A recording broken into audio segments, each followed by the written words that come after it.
ঢাকা বিশ্ববিদ্যালয়ের উপাচার্য অধ্যাপক ড. নিয়াজ আহমেদ খান বলেছেন, কেউ ডাকসু নির্বাচন ব্যাহত করার চেষ্টা করলে দায়িত্ব ছেড়ে দিয়ে তিনি সব বলে দেবেন। উপাচার্যের বক্তব্যের প্রতিক্রিয়ায় ডাকসুর বিভিন্ন প্যানেলের প্রতিনিধিরা দায়িত্ব ছেড়ে দেওয়ার আগেই সব প্রকাশ করার দাবি জানিয়েছেন। প্রতিদ্বন্দ্বিতামূলক নির্বাচনের জন্য শিক্ষার্থী বান্ধব নীতি করার আহ্বান তাদের। লাইলা নওশিনের রিপোর্ট। ডাকসু নির্বাচন ঘিরে ঢাকা বিশ্ববিদ্যালয় ক্যাম্পাস থেকে শুরু করে সামাজিক যোগাযোগ মাধ্যম ও মূলধারার গণমাধ্যম সহ সবখানে যখন আলোচনা তুঙ্গে, তখন ঢাবি উপাচার্যের একটি বক্তব্য যোগ করেছে নতুন মাত্রা।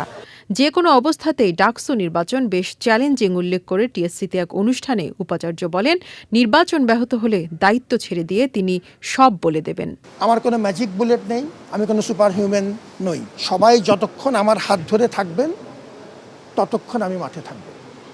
যেখানে আমার হাত ছেড়ে দেবেন আমি পরিষ্কার আপনাদেরকে ডেকে বলে দেব যে এই জায়গাতে আমার বাধা হচ্ছে। উপাচার্যের এমন বক্তব্যে দেখা দিয়েছে ব্যাপক প্রতিক্রিয়া। বিশ্ববিদ্যালয়ে একটা গোষ্ঠী তারা প্রভাব বিস্তার করছে যেন ছাত্র সংসদ নির্বাচনটা না হয়।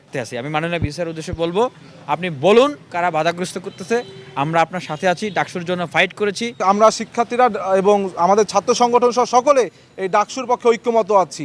ভিসি স্যার পদত্যাগ করলে আরেকজন ভিসি আসবে, কিন্তু ডাকসু নির্বাচন হবেই হবে। উনি জানে না রাজনৈতিক পক্ষগুলো ওনাকে নানানভাবে প্রভাবিত করার চেষ্টা করবে। তাহলে আমরা যে গত 10 মাস ধরে এতগুলা কথা বলতে বলতে হয়রান হয়ে গেলাম, এই কাজগুলি করতে পারলেই তো ওনাকে আর চাপ দেওয়ার কোনো জায়গা থাকতো না। আমরা স্যার কাজ সুস্থ করতে চাই, আমরা সহ সাধারণ শিক্ষার্থীরা আপনার পাশে আছে। আপনি ডাকসু আয়োজন করে যান, আপনাকে প্রভাবিত করা লাগবে না। ভোটের জন্য হলকার্ড প্রদর্শন ও আচরণবিধি লঙ্ঘন নিয়েও কথা বলেছেন শিক্ষার্থী প্রতিনিধিরা। প্রশাসনকে চাচ্ছে না যে নির্বাচনটা সুষ্ঠু হোক, মানে তাদের এরকম অপতৎপরতা কেন? এই প্রশ্নটা আসলে আমি আপনাদের মাধ্যমে তাদেরকে করতে চাই। একটি দলের একজন প্রতিনিধি একটা সম্পাদক পোস্ট সিলেকশন করছেন, ঠিক তার বিপরীতে একজন সম্পাদককে কেন ভোট দেওয়া হবে না সেই ক্যাম্পেইনে তিনি জড়িত হচ্ছেন। প্রার্থী যারা রয়েছেন তাদের ব্যাপারে অ্যাপ্রোচগুলো খুবই পজিটিভ এবং তারা আশাবাদী। ডাকসু নির্বাচন ঘিরে ঢাকা বিশ্ববিদ্যালয় ক্যাম্পাস জুড়ে এখন নির্বাচনী আমেজ। লাইলা নওশিন, চ্যানেল আই, ঢাকা।